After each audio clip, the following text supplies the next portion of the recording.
Coming up on today's show, why and how bloated government debt and overspending will soon trigger a crisis of skyrocketing taxes, and how to get yourself out of harm's way. David McKnight, author of Tax-Free Income for Life, joining us next.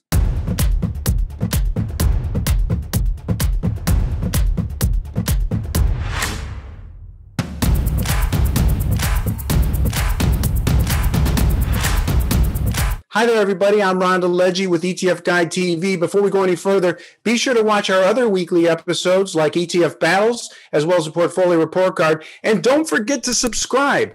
Americans everywhere face a looming retirement crisis of surging tax rates ahead. And it's going to put you in a higher tax bracket during retirement than it was during your working years. And if that doesn't scare the living daylights out of you, well, then you better check your pulse, because you might not be alive. So we want to talk about that, plus strategies for getting yourself into the tax-free zone.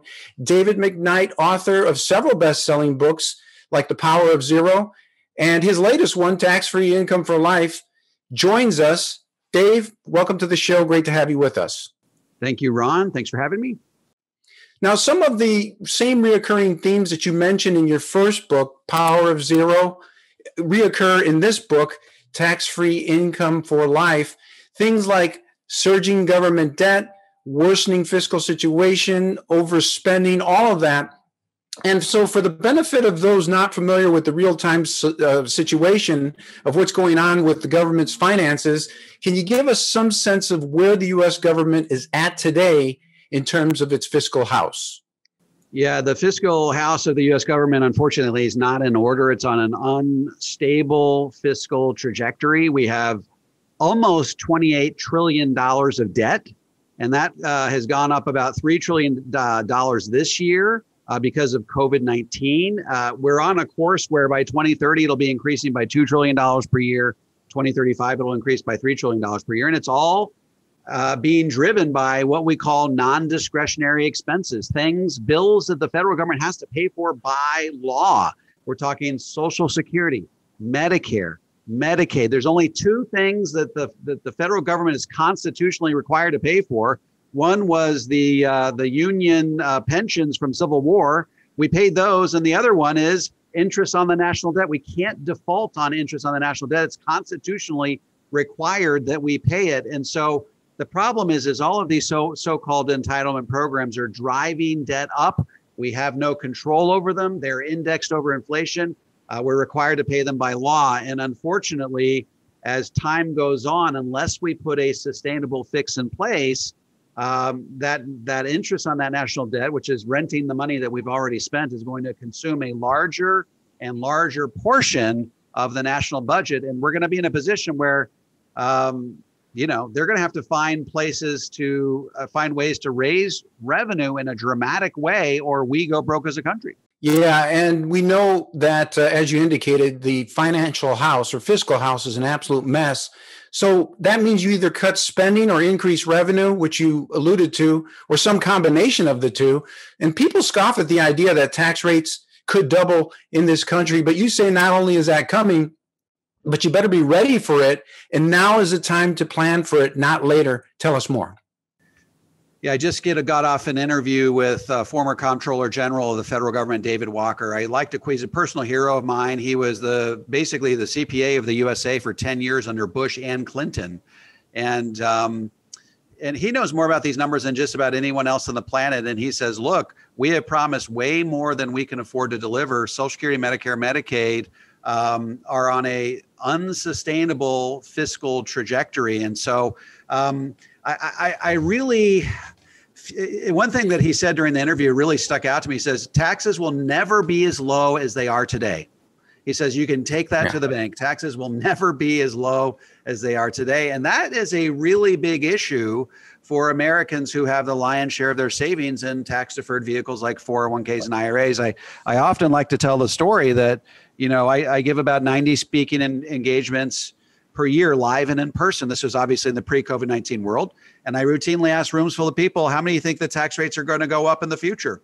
And they all raise their hands. I say, how many of you guys have the lion's share of your assets stuck in 401ks and IRAs? And they all raise their hands. So what that tells me, Ron, is that there's a disconnect between what Americans think about the future of tax rates and what they're actually doing about it. So part of my message, and I know your message as well, is to try to get the word out that we are on a fiscally unsustainable course that will lead invariably to higher tax rates. And we have a period of time, the quiet before the storm, if you will, where we can get our fiscal house in order, get our highly taxable tax deferred assets shifted to tax-free, pay taxes at today's historically low tax rates, so that by the time tax rates go up for good, we've done all the heavy lifting. We can take those dollars out tax-free. Yeah, that's exactly right. Now, let's talk real quick here about the Senate. And of course, the Republicans lost control of the Senate, which means the Democrats have a lot of sway in getting their policies passed. And so the question that I have, and a lot of people are wondering, is what impact in the short run could this have on income tax rates here in the U.S.? Will short-term tax rates increase?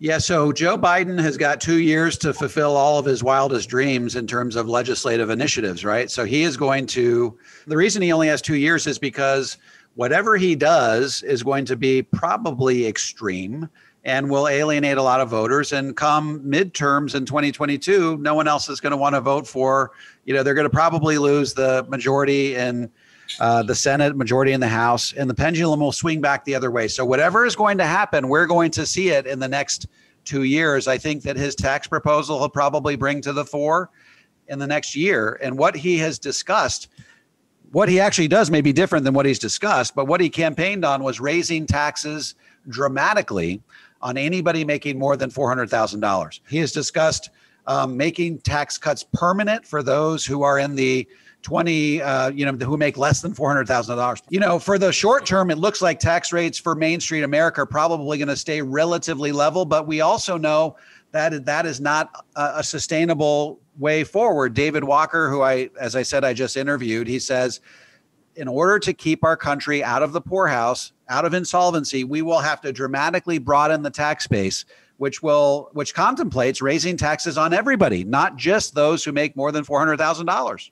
Yeah, and there's not enough rich people in this country to tax, and of course the poor have nothing, so that leaves the middle class as a sitting duck.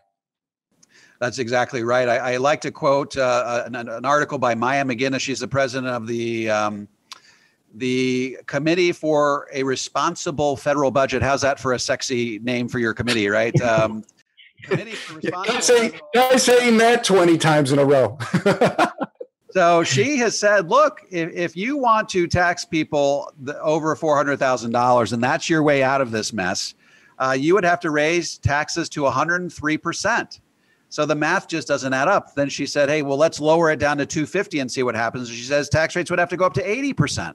So she went through this whole mathematical exercise. She finally concluded that tax rates are going to have to go up to 40% on people making $50,000 per year or more. So it's not realistic to think that we can simply tax the rich to solve our financial problems. Everybody's going to have to kick more into the kitty. And it's as David Walker says, the sooner that happens, the less draconian the fix. The more we kick the can down the road, the more draconian the fix on the back end. We continue to see this mass exodus out of states like California and New York, high income tax states. Elon Musk announced he's moving to Texas, and yet federal taxes are much higher and more burdensome compared to state taxes. And it seems to me like the shifting of residency without a simultaneously shifting of assets into the tax-free zone, it's like a half-finished job. How do you see it? Yeah, I think that there's the states face fiscal challenges that rival the fiscal challenges of our country. We're talking about unfunded pension obligations. We're talking about a municipal bond crisis where they are not going to be able to deliver the interest on everything that they promised for these bonds.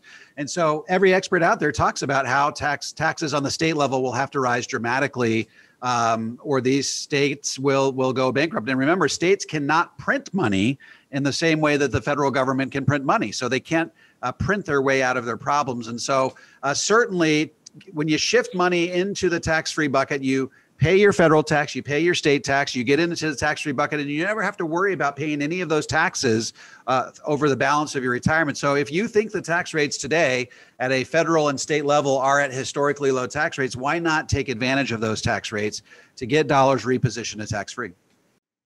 Well, some people would argue that prepaying taxes via Roth IRA conversions is a lost opportunity cost because the money goes to taxes instead of staying invested.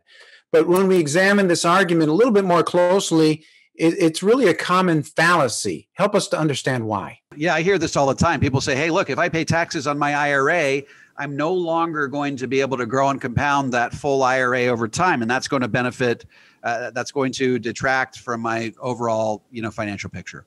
The reality is that if you have money in an IRA or 401k, you are already in a business partnership with the IRS.